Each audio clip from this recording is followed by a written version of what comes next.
What's up, everyone? This is Jared Harris, and you're listening to Beats by Jer. Today, I am excited to dive into not an album, but a series of albums released over a period of 5 years, 1982 to 1987 to be exact. 5 years, 5 albums, the sound of a decade, of a generation that marks one of the most masterful eras in all of popular music. One which remains undeniable some 40 years later. Today, we'll be looking at the creative output from Prince from 1982 to 1987. There really is something special about a thrilling era from any particular artist where you see them expanding their creative palette as a songwriter and performer, so much so that it makes waves throughout their genre and maybe even popular music as a whole. I'd say an era can be defined by any combination of a few factors. For starters, it should consist of at least 3 albums, but on occasion could simply be a set of 2. The album should be released within a decade, but the less time between releases only intensifies the momentum of the period. Think of these as a chapter within a career. Chapters in which the artist's sound is so unique, not only among their genre, but among their own work. The idea of creative eras is something that fascinates and excites me. As a writer and a podcast host, it provides the challenge as to where to actually draw the lines that surrounds a particular period and opens the doors to examine a piece of a greater collection within both the context of itself and the greater whole. When brainstorming these ideas, Prince's 5-year run from the early to late 80s really was the first thing that stood out to me. Factoring that April 21st marks the 8th anniversary of his untimely passing. In this sense, April will forever call as a time to revisit Prince in celebration of his legacy. Before we go any further, credit must be given to a pair of authors whose work greatly aided me in my research while also inspiring my own focus to Prince's work in a more critical way. The first is Benoit Clerc and his book, Prince, All the Songs, The Story Behind Every Track. This was a massive collection which examined all of Prince's material up to his posthumous Welcome to America, while doing the best to attach a narrative to each work and provide, to the best of his ability, all credits to each track, a feat more challenging than expected, as you'll hear.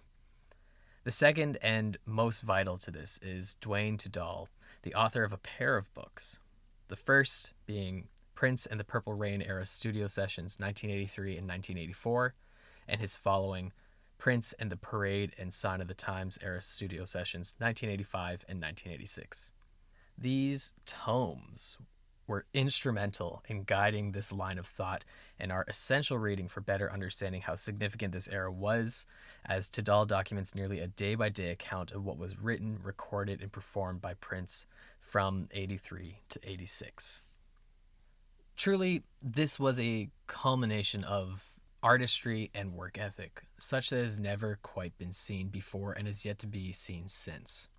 From 82 to 87, Prince would release an impeccable run of 5 albums: 1999, Purple Rain, Around the World in a Day, Parade, Sign of the Times, alongside 2 movies, Purple Rain and Under a Cherry Moon. Furthermore, Prince was collaborating with a series of protégés, acting as a primary songwriter, producer, and sometimes even a performer on albums from The Time, Apollonia 6, Jill Jones, Vanity 6, Sheila E., Maserati, The Family, and Madhouse. All the while continuing to write songs for artists such as Sheena Easton, The Bangles, Kenny Rogers, and while it would be released in 1990, it was written in 84 or 85. Nothing Compares to You, probably his most iconic song written for someone else. This song would be made famous by Sinead O'Connor. All the while, as Tudall illustrates, Prince was regularly touring, sometimes even hitting the studio before or after shows, sometimes even both. And as his books detail, rarely missing a day in which he did not actually work on anything. We'll begin this era with 1999, which was released in 82. The title evokes the end of the millennium, nearly 2 decades away, while musically Prince and the Revolution peered into the future with a honed and focused sound that sounded of a time yet to come. If it feels like 80s pop, then that's because the genre would spend the rest of the decade attempting to catch up, following Prince into the sounds of the future. The album lyrically feels as though it thematically follows the music as Prince expresses a series of hopes and anxieties for this future. The title track and lead single opens the album with these conflicting notions, celebrating what time we have in the face of impending doom marked by the year 2000. This, of course, was pre-Y2K and has more to do with the threat of nuclear extinction. As Prince would specify on the album cut, which features an extended outro admitted from the radio edit, with the "Why Does Everybody Have a Bomb" refrain set over a stripped down riff of the song performed on a guitar. The song in itself paints the insecurities of 1980s Cold War fears on the future, calling for nuclear proliferation. The album is spectacular and feels as though Prince had found the sound that he had been searching for on his previous releases. To best understand the significance of 1999, we must look at the four albums which came before. 1978's For You and 79's Prince were sprawling demonstrations of virtuosic performance abilities across numerous genres from a lone artist. Both albums were entirely performed by Prince, and aside from 2 tracks on For You, co-written with Chris Moon, both records were entirely written by Prince. An astonishing feat that didn't feel all that cohesive, no matter how impressive they were. These albums failed to reach significant acclaim and caused Warner to worry that they had signed an artist, giving a teenager total creative control when he would have very much benefited from refinement and a producer. 1980's Dirty Mind would be the first example of true greatness as Prince embraced a more electronic and focused sound. Furthermore, the album is the first to feature some members of The Revolution, his touring band at the time. The album would be entirely written by Prince, minus the title track, co-written with Revolution keyboardist Dr. Fink, and Party Up, co-written with Morris Day of the time. Fink would appear on a pair of songs, and Lisa Coleman would provide backing vocals on another. Controversy, while not met with the same level of rave reviews, would follow a year later and would feature one co-written song, this time with original Revolution bassist Andre Simone. The album would see Coleman on backing vocals on 3 songs and synths on another, along with Fink appearing once, while Bobby Z would perform drums on 1 song, and Day would return, this time on drums as well, for another song. The pre-1999 era sees a major transition, one where, without a producer and basically without exterior songwriters, Prince went from approaching his albums with reckless abandon as he jumped from genre to genre to delivering a more focused sound. You would assume he had gone through an extensive period of mentorship, but he achieved this all on his own in a very brief amount of time. Furthermore, The Revolution becomes ever so increasingly more involved with each album, setting the stage for 1999. Despite the critical acclaim and major success of Dirty Mind, Prince was still early in his career. There was an underlying sense of make or break that increased with each release. Prince was among the most promising up-and-coming artists signed to a major label, but had yet to prove himself to be significant to pop music. At this point, he was barely cracking the top 50 of the Billboard 200, despite becoming a mainstay in the top 10 of the R&B charts. Furthermore, it is hard to imagine Prince opening for the Rolling Stones only to be booed off the stage, pelted with bottles and racial and homophobic slurs. In a matter of 4 years, Prince would soon become ubiquitous and inseparable from the fabric of popular culture. This brings us back to 1999, a moment where Prince and the Revolution ascended to pop stardom. Written entirely by Prince, the album saw a greater number of performances from the Revolution and various protégés such as Jill Jones and members of the time. While most of these were relegated to backing vocals and hand claps, Des Dickerson would play the guitar solo on Little Red Corvette. Prince would perform everything else.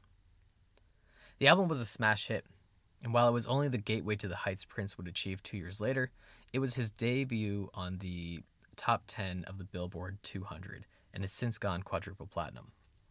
Musically, 1999 found a sense of balance between cold synths and warm instrumentation as Prince bridged his electronic musings with 80s funk and R&B.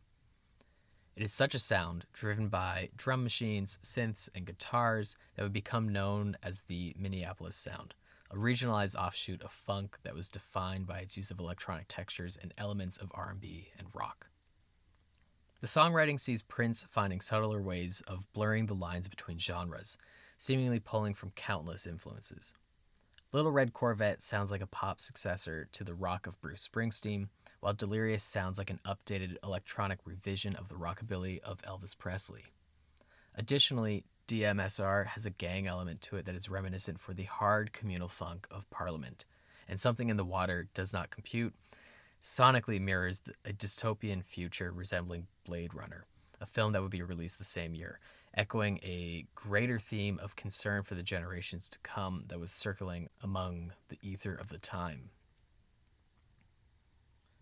The effects of the ongoing Cold War were inescapable, and we are beginning to see it infiltrate the sphere of popular culture.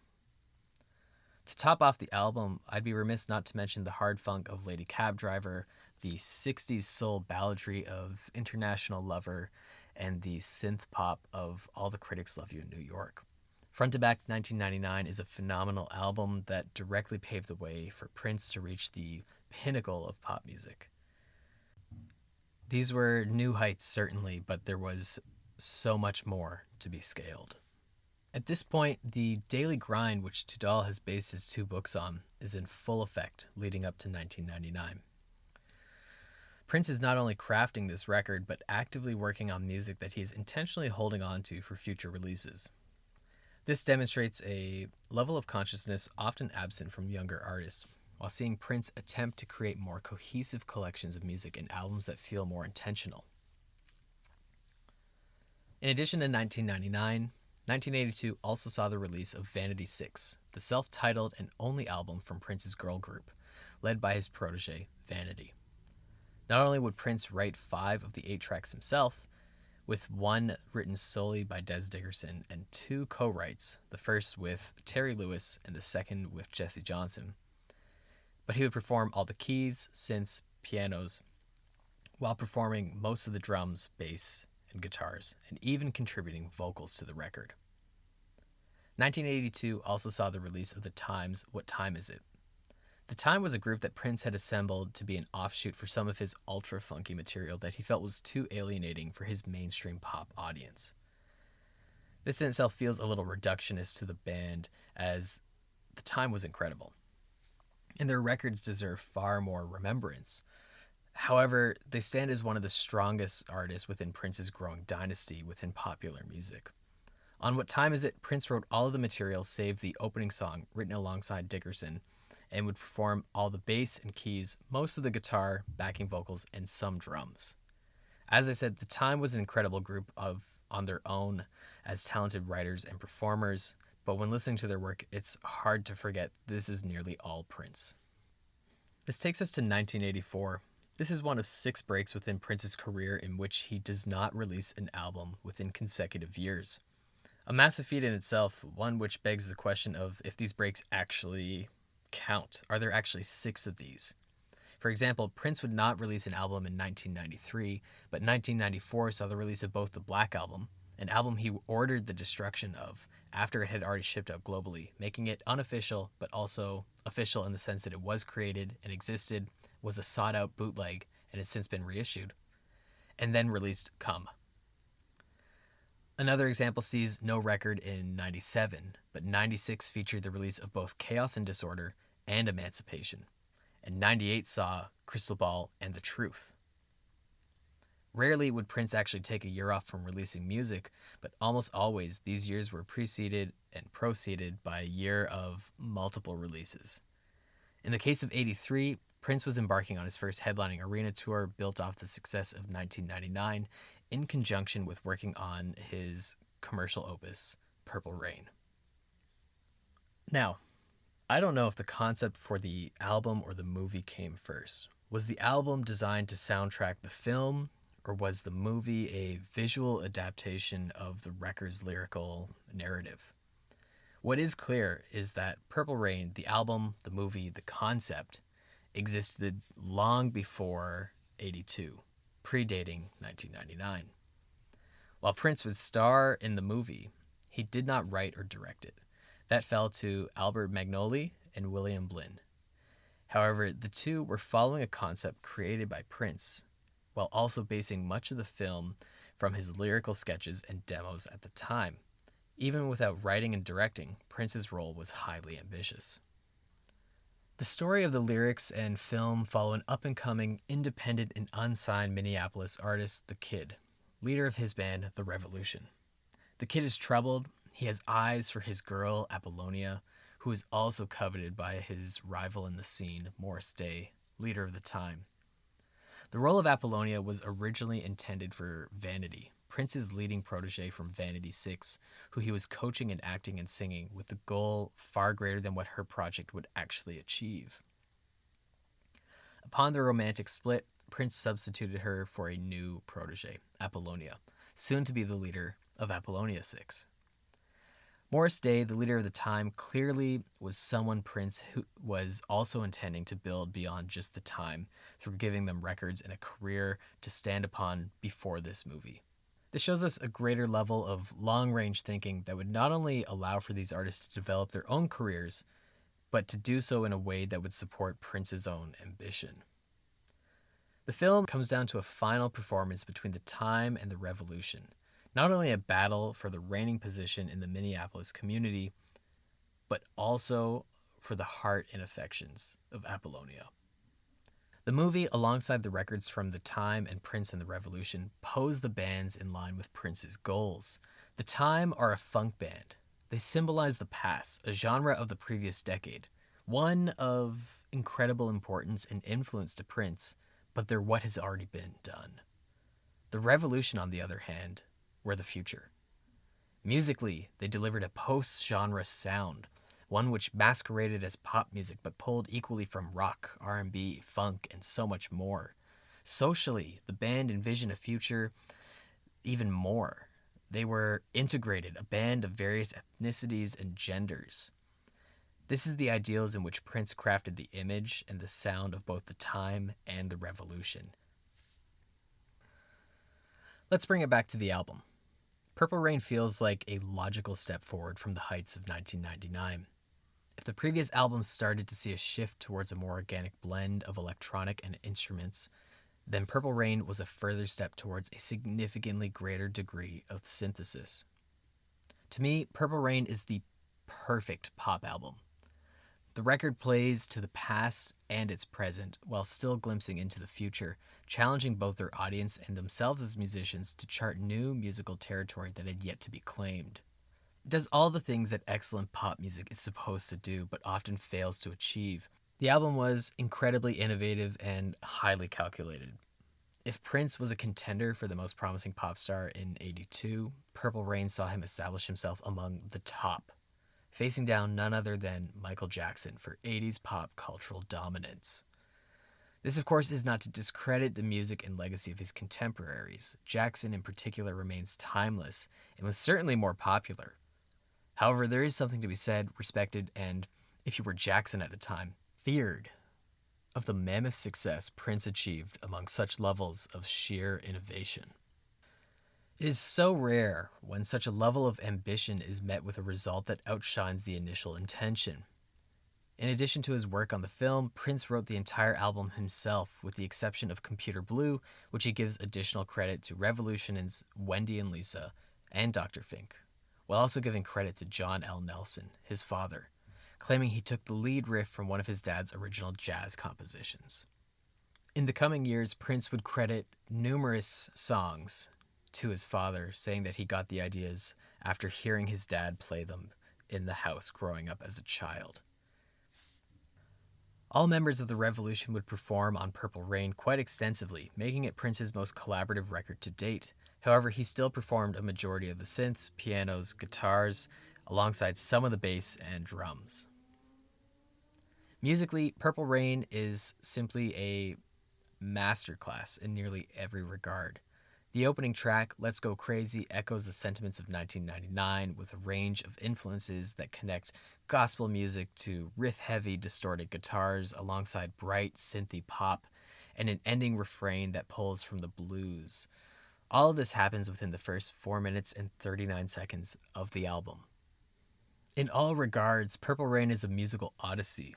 The Beautiful Ones is a stunning pop ballad that grows as Prince shreds his vocal cords in an exclamation for this need for Apollonia, while Computer Blue is a brisk song that pits fuzzy guitars against clean synths and is full of strong hooks, most of which pull from Prince's dad's work as a jazz musician.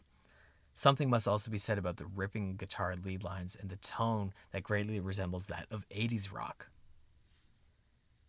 Darling Nikki is an offbeat and quirky pop song, something that only Prince could have written, that explodes into a near metal outro full of thrashing drums using a muted double kick, before fading into a semblance of gospel-inspired chanting vocals.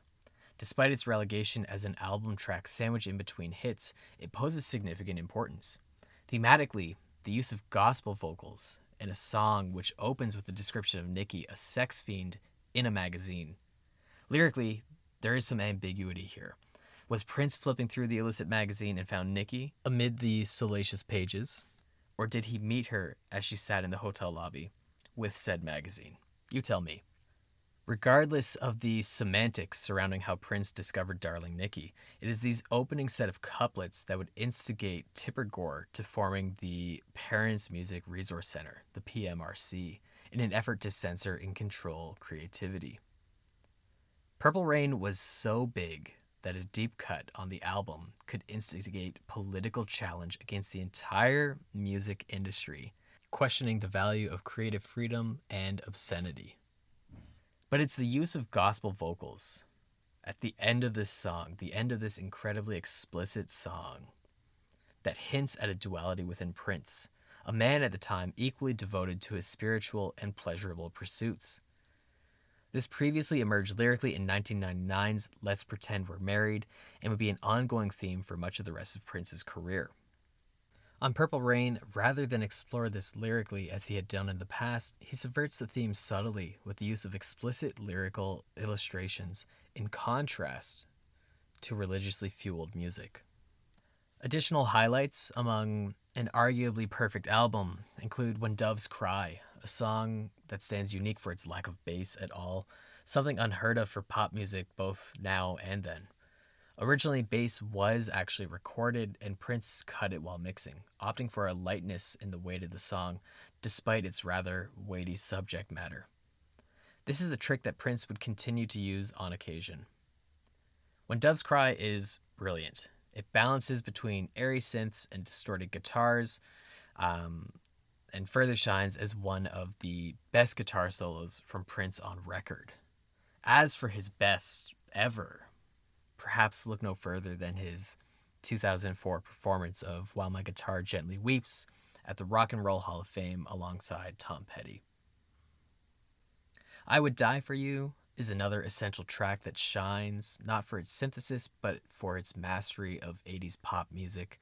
And of course, the closing titular track, Purple Rain, stands as a classic example of seemingly 70s rock ballad as the song builds upon itself into epic proportions.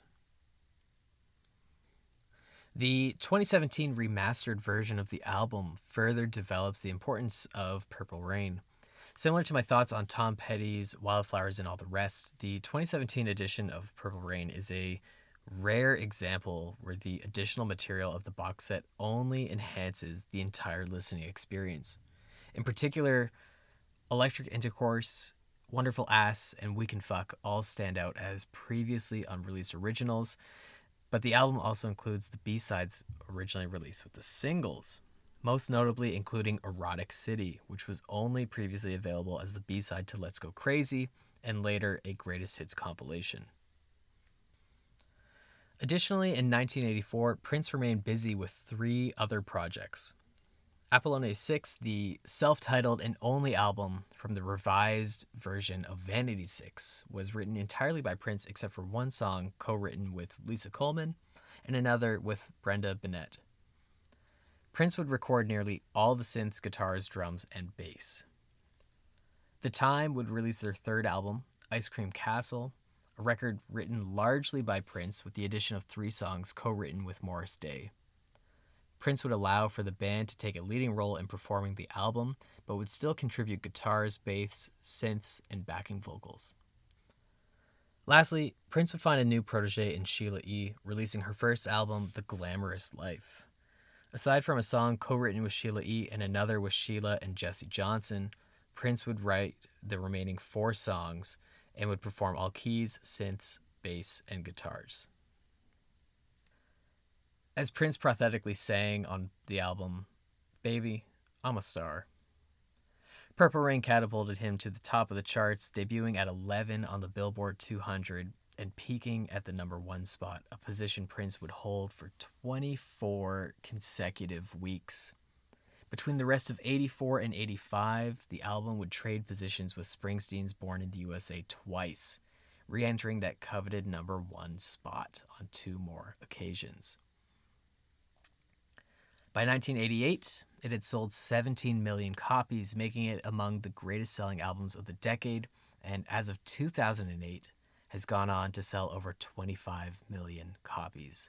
A number that has certainly grown significantly given the time that has passed, given the 2017 reissue, and of course, Prince's passing. The album is over 25 times platinum, or over 2 times diamond. Purple Rain established Prince as one of the greatest pop sensations of all time. The music was indebted to the rock of Hendrix and Santana, while pulling further influence from the funk of Sly Stone, James Brown, and George Clinton, along with the pop of Motown and disco acts like Chic, all the while sounding entirely new and distinctive to Prince. If the album sounded like the 80s, it's because it was so popular that it became a defining facet of the 80s sound, something pop acts would spend the rest of the decade and much of the 90s attempting to replicate. Still, Prince had spent his career up until this point, 6 albums over the course of 7 years, attempting to become the leader on the pop charts, and he delivered an album that forever altered the trajectory of the genre. So what now? It seemed that the mountain that was pop music, once it had been summited, did not interest Prince much more. He'd made Purple Rain, and he wasn't interested in making another version of it. It had already been done. Instead, he looked to new horizons, challenges that existed beyond mainstream pop. In many ways, Prince will always be remembered as a pop star, largely due to the massive success and influence of 1999 and Purple Rain, but he would spend much of the rest of his career dancing around this identity, often returning to pop, but leaving the style never the same way in which he found it, but rather often subverting expectations through his pop identity by leaning into alternative influences. You can make the argument that much of these indulgences were just that, Prince chasing the creative spirit in whatever form it took him. This takes us to Around the World in a Day. Released in 1985, the record had the expectations of following Purple Rain. Where do you go after you've summited Everest? Around the World in a Day is an exercise in this very question. The album is a stark departure from the slick and calculated pop of Purple Rain. The album feels unhinged in writing and performance. There are recollections from members of the Revolution that agree with this notion, that Prince was writing music for the sake of writing music, and they were all just having a great time with whatever direction they went in. Truly, creativity for the sake of itself. Where the writing, demoing, rehearsals, and recording of these songs for these numerous projects all overlap within the period of 82 to 85, and likely even before then, there is a level of intention in that the songs that would make up Around the World in a Day were withheld from other albums and reserved specifically for this moment within the aftermath of Purple Rain. The album is so obviously the antithesis of Purple Rain that it is even hard to compare the two musically. This feels like an incredibly intentional sidestep as a means of dodging audience expectations and label expectations, while also in an attempt to refuse to be pigeonholed as a pop artist. The result, Around the World in a Day, would only go double platinum, a far cry from the commercial success of Purple Rain, and would leave listeners puzzled. Prince was expanding his musical palette, embracing a sound directly influenced by world music and psychedelia. Through this, Prince chose to show that he was much more than a pop star and, to a greater extent, that he could create pop music that challenged the genre from within by including elements that were often excluded from the umbrella of popular music. Of the 9 songs, the title track is co-written with his father and David Coleman, Lisa's brother, who was brought along for his knowledge and experience with world music, and the latter, also accredited to John Nelson. While Prince would perform a significant bulk of the album, all members of the Revolution were present on a number of songs, and Prince brought in additional stringed instruments and musicians to perform them. Despite clear singles in Raspberry Beret and Pop Life, the record feels more like a collection of deep cuts, almost as though Prince is intentionally alienating the casual fans he had cultivated with his massive pop success and was challenging that central core to expand their palette along with him. The music of Around the World in a Day is best described as psychedelic pop. Give it a listen and you'll get the sense of what that actually means. Raspberry Beret sounds like a lost track pulled from the Lennon-McCartney songbook, while Tambourine is an ecstatic electronic pop song driven by an infectious beat. Additionally, Pop Life lyrically sees Prince vocalize his desire to expand beyond the accepted parameters of pop. Most interestingly and thematically is Paisley Park, a song that Prince would soon name his home and studio complex after. The song calls for unity within a utopia free of oppression and prejudice. Given how significant the title would be within Prince's life, not only as his home studio, but also as his label imprint, the lyrics should speak to the essence of his being. While he was largely not overtly political, there is a message of kindness and peace that runs throughout Prince's career, something central to his identity and the integrity of Paisley Park.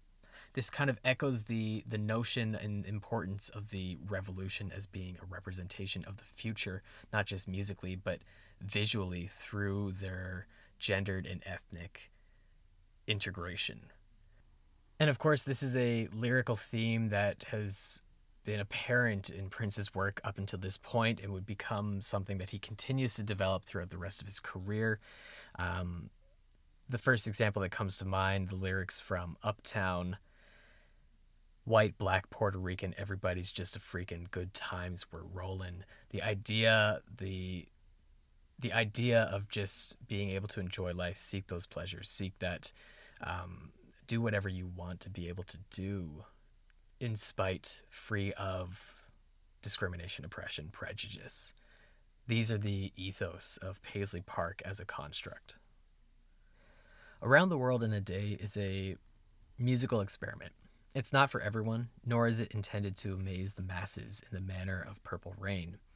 That was never the point of it. If that was the goal, it certainly would not have been the album that it was, particularly as the follow-up to Purple Rain just a year later. Rather than attempt to exceed what was previously accomplished, Prince and the Revolution had set their sights on a new horizon in search of a different creative muse.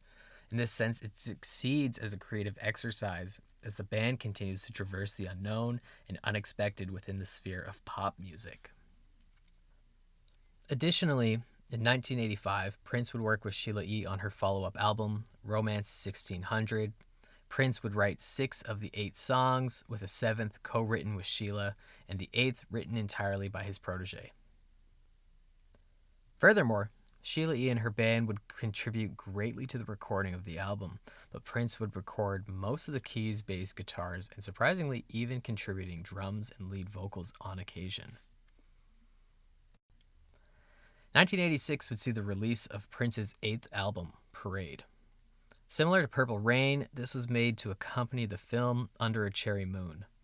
The romantic musical dramedy was shot on location in the south of France in black and white, marking the directorial debut from Prince. While it was a total commercial and critical flop, the accompanying album provides a brilliant take on alternative pop. Parade was largely critically well received and was certified platinum within the year. Both the Village Voice and NME magazine named it the Album of the Year. Parade, in the grand scheme of things, often gets overlooked. Despite the massive success of its lead single, Kiss, it had the unfortunate status of remaining within the shadow of Purple Rain while also proceeding Sign of the Times. Its association with Under a Cherry Moon also didn't help the matter. Despite this, I love Parade. I'd go as far to put it in Prince's top 10. The album sees him and the Revolution continue to write against the sound of Purple Rain. Parade is unique as it makes use of the world music influence and instrumentation and even some elements of the psychedelia of Around the World in a Day in a way that is channeled into a more pop-friendly direction. The result is an album that feels alternative to mainstream pop, but more acceptable to the charts than the previous album. Of the dozen tracks, 2 were co-written with John Nelson, Christopher Tracy's Parade, and Under a Cherry Moon. Again, crediting elements pulled from his father's work as a jazz musician and just hearing that in his upbringing in the house. An additional 2 were co-written with Wendy and Lisa, Mountains and Sometimes It Snows in April. And Kiss was written by Prince and arranged by David Z. Wendy Melvoin and Lisa Coleman would perform extensively across the album, while the remaining original members of the Revolution, Dr. Fink, Brown Mark, Bobby Z, would perform on Girls and Boys and Mountains. At this stage, in order to compensate for the rapidly changing sound of his band, Prince had greatly expanded the Revolution with Eric Leeds on saxophone and Atlanta Bliss on trumpet. The 2 have become mainstays within the band and would continue to work with Prince beyond Parade. The album also included numerous performances from additional musicians, most of whom on strings, but Sheila E. made a few contributions as well. Prince continued to perform a majority of the keys, drums, bass, and guitars on the album. There are stories from his engineers at the time that Prince sat down to record the opening 3 songs of Parade, Christopher Tracy's Parade, New Position, and I Wonder You. And he walked into the studio without informing anyone about his plans and began to track drums for Christopher Tracy's Parade. His only guide was that he was singing and humming along the various melodies and cues. As soon as the song was done, he paused for a moment and began the drum track for New Position, repeating the same process again as then he headed into I Wonder You. This left the engineers scrambling for tapes to ensure that they could capture the entire thing. A single take for 3 separate songs, back to back to back. He would then repeat this process for the bass, synths, and guitars, all recorded within a take for each instrument, all done in seamless succession. It's one thing to record nearly all the instruments on your records, it's another to do so at such a masterful level, but to record in this manner is entirely unheard of. I've never heard of anyone else before or since tracking their instruments this way. There are a number of gems across the album. The most obvious is Kiss, arguably Prince's most recognizable song. Borrowing the production technique he employed on When Doves Cry, Prince cut the bass entirely, keeping the song funky and the arrangement sparse. His vocal delivery is at an impressively high falsetto that maintains a sense of body despite its pitch, and its only competition is that irresistible guitar, impressively funky, staccato, and flowing somehow all at the same time in an immaculate, clean tone. New Position is another great song that embraces a harder funk while accented by a steel pan. Girls and Boys feels nostalgic for the slippery synth riffs of 1999 that is aided by lush arrangements and the further use of horns, while Mountains is an anthemic pop song. The album comes to a close with what I would call one of Prince's greatest ballads, Sometimes It Snows in April, a song which deals with the loss of a loved one while expressing a sense of hope that one day you will rejoin them. All round, Parade is much closer to the pop of 1999 and Purple Rain, only it feels stripped back in scale, arrangements, and instrumentation. Ironically, the album benefits from the use of additional percussion, strings, and horns, all of which aid the album through a wave of alternative influences and textures. It's funkier while making use of world music in a way that most pop music of the time was not. It's a unique and often overshadowed album in all regards. Additionally, Prince would contribute Kiss and 100 Miles Per Hour to Maserati's debut self-titled album released that same year, a band signed to Paisley Park Records. Upon writing Kiss, Prince assumed it would be a throwaway track and gave it to them only to hear David Z's arrangement, which actually led to him taking the song back and building off of the new arrangement into what we now currently know. Around this time, and without warning, Prince concludes this chapter of his career by disbanding the Revolution. This is open to a lot of debate as to why. On one hand, there is growing discontent within the band due to the recent expansions, along with contributions from Prince's proteges, particularly Sheila E. However, this doesn't quite vibe with the growing influence from Wendy and Lisa from both a songwriting and performance perspective, as we're seeing them be much more involved in both facets, particularly on the last record, but as a growing trend over the course of the last few years. While only listed as co-writers on a pair of tracks from Parade, Prince was regularly dropping off tapes for them to work on without him being present. So much so that Parade could not have been completed to the degree that it was without them. I think this speaks more to the artistry of Prince and his creative desires. The Revolution had gone from a backing band, something necessary for Prince to tour, into active contributors in the songwriting and recording of his albums. While still fairly minimally involved, their role was expanding, and with such a significant progress comes a clash of ideas as to the direction of the music. This is highly speculative, I will admit, but I believe the general consensus was simply that Prince wanted to move forward entirely solo in a way that he could pursue his creativity precisely how he wanted. This takes us to the idea of Crystal Ball, not to be confused with the 1998 box set of the same name. Crystal Ball was a concept Prince had been working on for years. Originally titled as Dream Factory, and later Camille, a persona he created for lyrical narratives that featured a higher vocal performance that was edited by speeding up the tapes to drastically alter the sound. Crystal Ball was envisioned as a 4-disc album, making it an 8-sided collection. This was huge. Prior to 82, Prince had been writing songs that weren't recorded, demoing others that would remain just that, and then fully recording other songs that would be shelved for other projects. Some of these would appear on 1999, some on Purple Rain, Around the World in a Day, or even Parade. Others remain shelved for longer, and some even remain unheard today in the vault. Follow me on this, as my previous tangent is now veering into yet another tangent. The vault was legendary, something that grew to be of mythical status. This is where Prince stored everything: rehearsal tapes, demos, completed songs, live cuts, everything. Upon his passing, the Prince estate revealed that the vault was quite literally a bank vault within Paisley Park, and Warner has since revealed that there is enough material to release a new, full album every year for well over 100 years to come. The vault is a subject of equal fascination and frustration. On one hand, it allowed for Prince to store a wealth of material that he would regularly pull from the vault for the purpose of rewriting, rearranging, or simply re-recording. This allowed for an unprecedented stream of creativity to effortlessly flow throughout his career. By recording and saving anything and everything, Prince was able to reinvent himself continuously while also allowing for himself to engage in sounds that were reminiscent for previous eras, decades, and styles. This is where the fascination turns to frustration. The vault poses the challenge of properly cataloging his work.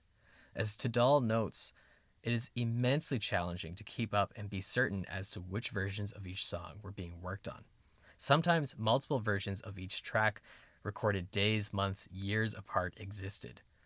One could be a song the Revolution recorded at practice, only for Prince to re-record the song entirely himself. As Tadal documents how these would be updated, remixed, and recorded, it is impossible to keep track of. This is something often expressed by his engineers as well. Furthermore, I have thoroughly enjoyed the posthumous work that has emerged from the vault, particularly Piano and a Microphone 1983 and Welcome to America. But I can't help but remember how Prince would often joke about having the vault and all of its contents destroyed upon his death. These tracks were shelved for a reason, often because of Prince's own perfectionism. However, Welcome to America is a perfect example of an incredibly strong album that had no business not being released. Once again, a source of fascination and frustration. This circles back to Crystal Ball. Much like Around the World in a Day, Prince was writing and withholding music with the specific intention of releasing it on this massive collection. The track listing for Crystal Ball would go through countless revisions. It's important to note that this material was not leftovers. The vault was more a place of holding material that was reserved for other purposes, or simply was in need of future revision. When Warner refused to release an octuple album, 4 discs over 8 sides, Prince cut it down to a double album. The result was Sign of the Times, Prince's creative opus. Questlove recounts Sign of the Times as the last time that Prince would truly surprise us. This is not to disparage the wealth of music that was to come, but Sign truly was the only album to reach the heights of Purple Rain in all regards, so much so that it actually exceeded it critically and creatively. The album is sprawling in all directions, all the while remaining seamless. Jazz bleeds into R&B, which leans on funk, which then morphs into pop while taking a note from rock, and so much more. Truly, Sign of the Times is unlike anything else while remaining distinctly that of Prince. This is an album that could only have come from Prince. No one else could have made a record this diverse, feel so cohesive. Rather than sound like a collection of differing tracks, Sign of the Times feels like an extension of what Prince sought to achieve on Purple Rain. Sign of the Times forces the listener to imagine a post-genre sound, so much so that it makes Purple Rain feel strictly pop, when in fact it was the foundation for what was to come. The artistic scope of the album remains unparalleled even today. Critically, the album received near-perfect reviews, and I can't help but quote Rolling Stone's Michelangelo Mateos for such a succinct and perfect description of the album. Mateos wrote, "It is the most complete example of Prince's artistry and arguably the finest album of the 1980s." While it would only go on to peak at number 6 on the Billboard 200, the album would be certified platinum within 4 months. Of the 16 songs, Prince wrote them all independently with the exception of 3. Starfish and Coffee, a truly delightful song about a young girl and her school lunch, was written with Susanna Melvoin. Slow Love with Carol Davis, and It's Gonna Be a Beautiful Night with Dr. Fink and Eric Leeds. Prince would perform nearly everything on the album. Vocals, drums, guitars, bass, pianos, synths, with additional artists covering strings. Leeds and Bliss return for the horns. Curiously, The Revolution also returns for It's Gonna Be a Beautiful Night. The song was recorded live from the soundstage at the newly opened Paisley Park, occurring before The Revolution was disbanded. Furthermore, both Wendy and Lisa contributed performances on Slow Love and Strange Relationship. These contributions further illustrate the importance of the vault and its role that it would play within Prince's career, allowing for him to work on numerous versions of songs and pull them from the vault when needed. Additionally, this highlights just how busy he was during the era, as Tudal has documented at length, and demonstrates just how many ongoing projects Prince was involved in at all times. The album opens with the title track, a dystopian funk song led by a percussive synth riff and accented by rhythmic, gooey bass lines, for Prince's vocals to soar over as he continues to share Cold War anxieties, asking the question as why we need to invest in the space exploration when America was in the midst of numerous crises. The AIDS epidemic, the growing prominence of gangs, and the ever-growing reach of crack. All of these issues, due to ongoing systemic oppression, ravaged African American communities at a far greater intensity. Truly, in the late 80s, the space age certainly seemed like an extent of white colonization that was too preoccupied with the future to actually commit to addressing these very serious problems effectively. Prince's vocals are countered by a cutting guitar that dances around his melodies. His guitar, clean, cuts through the spacious atmosphere and eventually developed into an incredibly tasteful solo. Rather than clutter the arrangement with notes, the solo proves to be equally spacious and rhythmic, allowing for the silence between notes almost acting as a counter melody. The feeling of his solo, the soul of it, it's incredible, like a modern adaptation of Keith Richards on Sympathy for the Devil. This is among my absolute favorite guitar lines in all of Prince's catalog.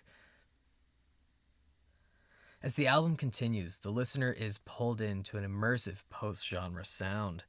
From the 60s psychedelia of Play in the Sunshine, which echoes the notions of Paisley Park, to the electro-funk of songs like Housequake, a track which serves as a precursor to 90s hip-hop beats. The Ballad of Dorothy Parker is a masterclass of how to inject jazz into pop music. That bass, it's so fat it almost rattles. The keys so warm and richly colored, and the drums accented with electronic textures all sit perfectly together, so a weaving narrative can sprawl out in front of us. The Ballad of Dorothy Parker is super alternative on the pop side and an absolute masterclass in songwriting. Everything about this album is perfection, but Prince's ability to take a pop song and build a jazzy harmonic structure out of it is sublime. Hot Thing and You Got the Look are examples of the pop that only Prince could make, slightly nostalgic for Purple Rain. Elements of classic rock appear on I Could Never Take the Place of Your Man and the driving distortion of The Cross, while Strange Relationship and If I Was Your Girlfriend both perfect the alternative blend of pop Prince had created on Parade. The album comes to a close with Adore, a stunning ballad that very well could have been written by Marvin Gaye. What stands apart on Sign of the Times compared to his previous work is Prince's ability to look at the future while also opting to perform in more traditional contexts. Songs like The Ballad of Dorothy Parker, Sign of the Times, Housequake, and If I Was Your Girlfriend demonstrate an ability to pull from countless directions, predicting and influencing where music will go. Some of these predictions would come true much sooner, particularly with the continued use of samples over programmed beats, something that, while Prince was not sampling, has layered his beats in Housequake, Hot Thing, to sound as though they were sampled. And while musical fusion and integration has become far more common since Sign of the Times, very few have been able to do so at such a level that demonstrates a vast amount of knowledge and respect for the source material on both sides. In this case, Gary Clark Jr., Thundercat, Anderson .Paak, Kamasi Washington, and Kendrick Lamar all come to mind, but it's in a very exclusive class. For the first time, however, we see this in equal abundance beside a level of traditionalism, demonstrating a deep connection to his musical roots. The balladry on this album, particularly Slow Love and Adore, especially speaks to the tradition set by Motown and the 70s soul movement. And for the first time, we really see Prince truly embrace this traditionalism. This in itself plays to an important social aspect. Given how the Billboard charts include the main 200 and a separate R&B chart, there's long been the idea that pop music is quote-unquote less black than R&B. On paper, the two styles share a great deal of similarities, but in practice, they are distinctively different and both come with a drastically different audience as well. There's an implied social level of segregation between the two charts and within the musical industry. With this notion in mind, there is a common theme of R&B stars crossing over to the pop charts. Often in order to do so, they tame down certain aspects of their work to become more palatable and within the standards of pop music. We see concerns among African American communities often longing for the days before Marvin Gaye or Michael Jackson, for example, left them behind in search for a broader level of success. An excellent example of this is Whitney Houston, who became an immediate success and was actively booed on Soul Train and struggled to connect with her African American audience. So much so that her third album, Your Baby Tonight, would see her and her label intentionally write a classic R&B record, going as far to feature Stevie Wonder, BB and CeCe Winans, and Luther Vandross in an attempt to allow for Houston to better connect with her community. Like Jackson and Gaye before him, Prince had seemingly left what was considered black music for pop music. Remember, pre-1999, Prince was a mainstay on the R&B chart's top 10. However, 1999 sees him embrace more electronic music and more rock themes in an attempt to broaden his audience and reach the Billboard Top 200. Success was certainly on Prince's mind. Whether all of these social aspects were conscious to him or not, they did have intended consequences with his original African American audience. Sign of the Times, however, sees him make an effort to demonstrate that all of his work is but a direct extension of a rich and beautiful heritage of music that had come before him. Sign of the Times stands as one of the greatest artistic statements ever made, a critical masterpiece exuding brilliance at every unexpected turn that will remain forever influential. Furthermore, where Around the World in a Day and to a lesser extent Parade left listeners longing for the days of Purple Rain, Sign of the Times was a triumphant affair that dispelled the rumors that Purple Rain was but a fluke, as if anyone could have truly doubted Prince. At this stage in his career, Prince was still revered as one of the greatest pop artists of his generation, but there had been a drop from Purple Rain.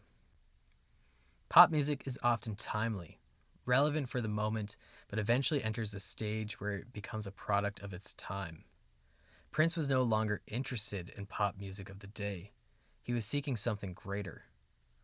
Through glimpsing into the future for one final time, he found it in Sign of the Times, a record that would make him timeless.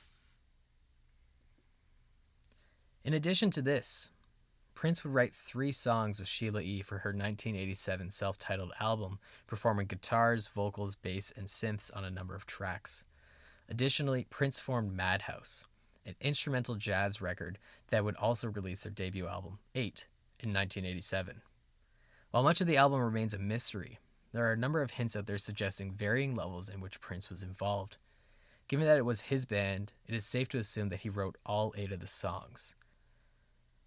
Japanese variants of the LP do not list Prince in the liner notes, instead listing numerous members of Prince's and Sheila E.'s projects. One name stands out as an unknown variable, though: pianist Astra Chanel. Rumors quickly circulated that this was in fact Prince. This seems very likely, as he had previously used fake aliases to not overshadow a project. For example, when producing and writing for other artists before 1999 and even a little after, he used to go by Jamie Starr. Another theory that proves equally likely regarding Madhouse is that the project was recorded entirely by Eric Leeds on horns and Prince, allowing for Prince to perform all instruments that were not covered by Leeds. Either way, Prince was greatly involved in the creation of 8. While Prince would opt to not tour in support of Sign of the Times, a fatal error that would severely cut the momentum of the album and greatly impact the trajectory of the coming decade, he had established himself as a pop culture icon and a titan within the industry, known not only for his innovative songwriting, but his virtuosic musicality. Sign of the Times would conclude this era as a monumental point of culmination. While his next 2 albums would stand incredibly strong, the experimental Love Sexy of 1988 was recorded as 9 songs that, originally, bled entirely together as one single album-length song. It is an excellent example of pop funk, and his 1989 soundtrack for Batman was exceptionally funky at times. The era of 1982 to 1987 was undeniable in its greatness. This was Prince performing and writing at his most consistent peak to such a degree that he was often found in a position where he was forced to outdo not his contemporaries, but himself. To a greater extent, however, Sign of the Times marks the end of an era that remains untouchable. 5 records, along with an additional 9 albums written and performed on, all the while continuing to tour and writing more material that had yet to come, all within 5 years. This is more than some artists release in their entire career. Through such albums like Purple Rain and Sign of the Times, Prince was able to craft the sound of a generation, forever embedding his creative voice within the fabric of pop culture. The dedication to his art is inspiring, especially when considering the superb quality of the work. Ultimately, this artistic period remains not only the pinnacle of Prince's career, but stands among the absolute greatest and most thrilling creative arcs in all of popular music.